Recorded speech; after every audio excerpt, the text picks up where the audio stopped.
Ce soir, j'avais envie de vous montrer un peu ma routine du soir.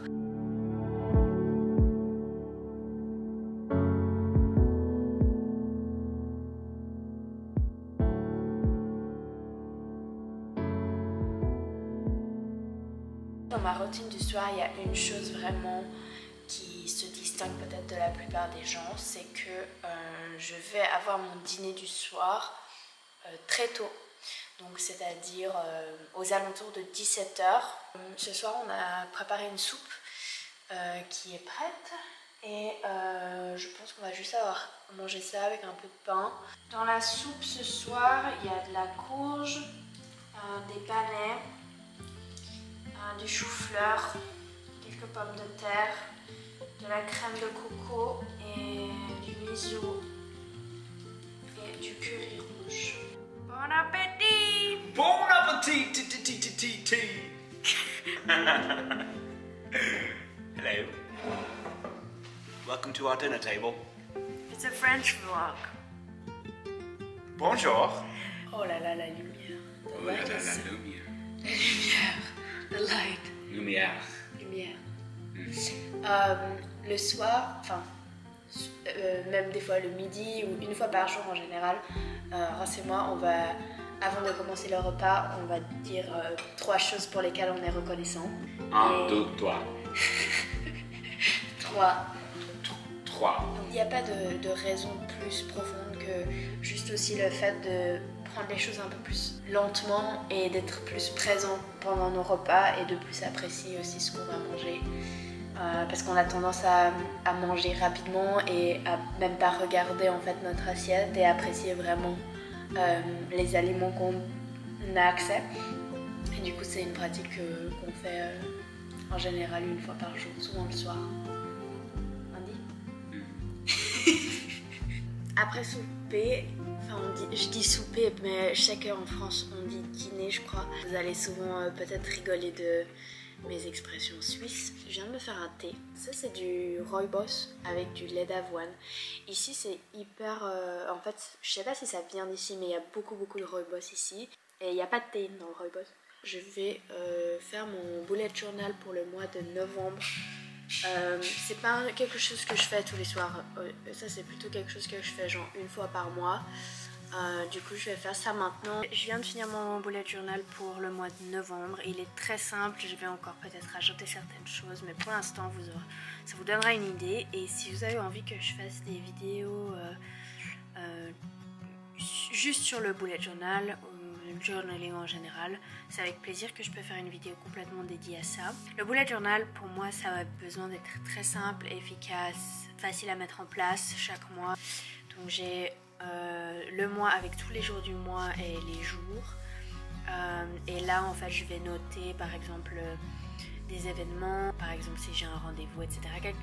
Vraiment les dates importantes. Si par exemple je pars en voyage, je vais sélectionner plusieurs dates. Ça m'est arrivé aussi de mettre cette colonne là au milieu de la page et du coup d'avoir un côté de la page pour tous les événements et rendez-vous personnels et d'un côté tous les rendez-vous et événements professionnels. Donc si vous avez envie de séparer les deux, c'est aussi une manière vraiment simple de juste séparer les choses.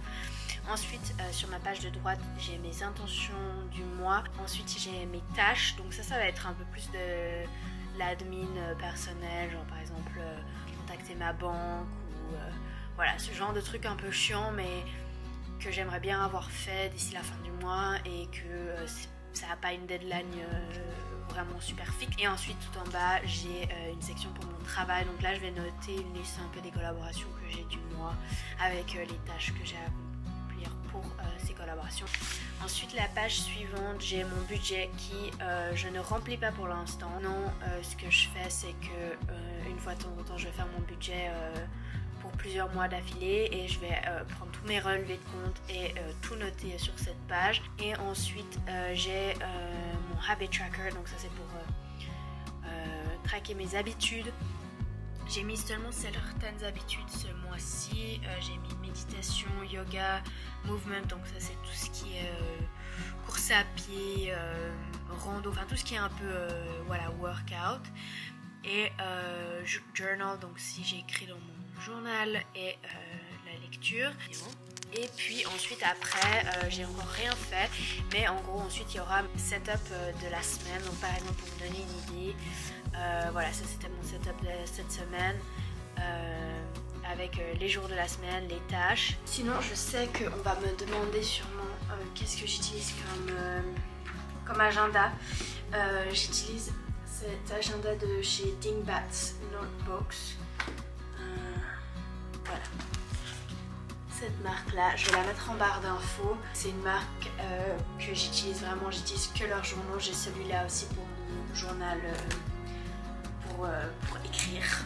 Et vraiment, enfin, ça fait des années que je les utilise. Ils tiennent hyper bien la route, ils sont hyper résistants et ils ont différentes couvertures et c'est en cuir vegan et ça, enfin, une partie du profit va pour tout ce qui est conservation de la wildlife. Vraiment une chouette marque avec une éthique vraiment cool et vraiment que j'adore. Mon journal où j'écris voilà, des choses, j'aime beaucoup genre coller des images de magazines dedans et d'écrire par-dessus. Donc voilà, par exemple, faire des collages. Ce soir, ce que j'ai envie de faire dans ce journal, c'est que j'ai envie de tirer une carte. Et en vrai, je vais mettre ça aussi dans mon bullet journal. J'ai envie à chaque début du mois de tirer une carte. Bon bah, je vais vous laisser tirer une carte à vous aussi, vu qu'on est là ensemble ce soir, de manière très spontanée. Voilà, s'il y en a une carte qui vient, bah, je la prends. Bah, c'est assez complexe. Petit à petit, plus on le fait, plus on comprend un peu voilà, qu'est-ce qui se passe avec quoi et qu'est-ce qui représente quoi. Et ensuite, ce que je fais, c'est que je vais lire dans le petit journal qu'est-ce que cette carte signifie. Donc le cristal, ça a plein de facettes. Et cette multitude de facettes, en fait, elle symbolise la versatilité de notre esprit. Le cristal, en fait, qui se situe au centre, représente la partie droite de notre cerveau, donc tout ce qui est créatif, à la partie gauche qui est la raison. Qu'on peut être les deux scientifiques et artistes, poétiques et logiques, et qu'on a cette harmonie mentale et cet équilibre. Du coup, le fait d'avoir cette harmonie entre le côté droit et le côté gauche nous permet de synthétiser diversité. Je pense que ça représente pas mal un peu ce constant conflit que j'ai parfois avec mon travail dans YouTube, où il y a tout ce côté très créatif et artistique de mon travail, et en même temps il y a aussi ce côté logique, concret, rationnel, plus business en fait de ce travail, et que parfois si je me concentre trop sur certaines collaborations ou juste le fait de devoir poster une vidéo au lieu de penser plus profondément à ce que j'ai envie de partager, qu'est-ce que intuitivement j'ai envie de partager sur ma chaîne, et vraiment d'écouter en fait mon intuition et de ce côté hyper créatif, hyper spontané, en fait ça crée un déséquilibre. Voilà, ce genre de vidéo j'avais pas du tout planifié de filmer ce soir, et je vois que en fait ça m'anime trop, ça me fait trop plaisir de filmer cette vidéo, et c'était vraiment quelque chose qui est venu sur le moment. Je me suis dit ah mais j'ai trop envie de prendre ma caméra et de filmer ce soir et de partager ça. C'est quelque chose que j'ai retrouvé récemment, gentiment, puis aussi c'est pour la raison pour laquelle j'ai trouvé la capacité aussi de poster des vidéos sur cette chaîne en français. C'est parce que j'ai créé de l'espace dans ma vie, et j'ai créé de l'espace aussi dans mon esprit pour pouvoir cultiver en fait cette créativité, cette spontanéité. Et en fait c'est tellement plus de fun. En fait je le vois vraiment comme un truc fun, plus qu'un travail ou qu'un devoir, etc. Donc c'est vraiment chouette, et puis je suis consciente que c'est très facile à s'y perdre. Enfin bref, je vais aller écrire dans mon journal, et ensuite je vais aller lire un peu. Je vais vous parler du livre que je suis en train de lire. Je vais vous parler du livre que je suis en train de lire parce qu'il est génial. Moi je vais faire une vidéo sur des livres parce que j'en ai lu pas mal dernièrement, et j'en ai d'autres aussi sur ma liste, et j'ai trop envie de les partager avec vous parce que vraiment j'ai vraiment lu des livres chouettes, et ouais, j'ai envie de continuer à faire les vidéos book club sur cette chaîne.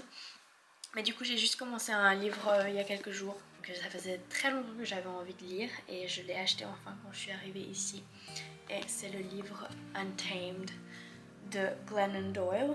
Je sais pas s'il existe en français, peut-être que certains d'entre vous le sauront. C'est à moitié un mémoire et à moitié un livre de développement personnel, on va dire. C'est tellement sombre que j'ai dû allumer la lumière, chose qu'on ne fait d'habitude pas. Je vais vous expliquer ensuite pourquoi. Je vais juste me laver le visage. J'ai commencé à utiliser ce cleanser nettoyant pour le visage en solide de chez la marque Rose. Celui-ci au charbon et à la bergamote. Et il mousse très bien. Ensuite, je mets un sérum. Et ensuite, je vais mettre une crème hydratante. Et je l'utilise le matin et le soir. Pareil pour le sérum. Et on va éteindre la lumière vu que j'ai terminé avec ça. Je vais vous expliquer pourquoi on ne allume pas les lumières le soir. Ouh, c'est tout bleu. Je mets aussi un peu de baume à lèvres. Ah bah quoique peut-être ça aurait été avec c'est presque mieux en fait qu'avec cette lumière tellement intense. Comme quoi il faut faire confiance à la nature. Je mets le soir aussi des gouttes d'huile essentielle de lavande. J'adore ça. Pourquoi on ne met pas de lumière le soir? On essaie d'éviter un maximum d'utiliser des lumières artificielles. Pareil pour ce qui est téléphone, ordinateur, enfin tout ce qui génère de la lumière bleue. C'est des lumières qui vont beaucoup affecter le cycle du sommeil. Mais vu que de temps en temps on aime bien regarder un film, que de temps en temps on a besoin d'allumer la lumière pour telle et telle chose, du coup ce qu'on fait, et c'est pas sexy du tout mais je vais vous le montrer quand même parce que c'est la réalité, c'est vraiment ce qu'on fait, c'est qu'on met des lunettes orange. Je sais que ça va être très difficile pour vous de me prendre au sérieux pendant ce moment de la vidéo parce que voilà, c'est pas les lunettes les plus sexy du monde. C'est pas grave. Et en fait, cette lumière orange va encourager la sécrétion de mélatonine qui est l'hormone du sommeil. Donc voilà, si vous avez de la peine à vous endormir, essayez ça. La raison pour laquelle mes lunettes sont aussi moches, c'est parce que c'est les moins chères qu'on peut acheter. Il en existe maintenant des super trendy, cool, sexy, tout ce que vous voulez avec ce vert orange. Voilà, vous pouvez, si vous avez envie d'investir, vous pouvez.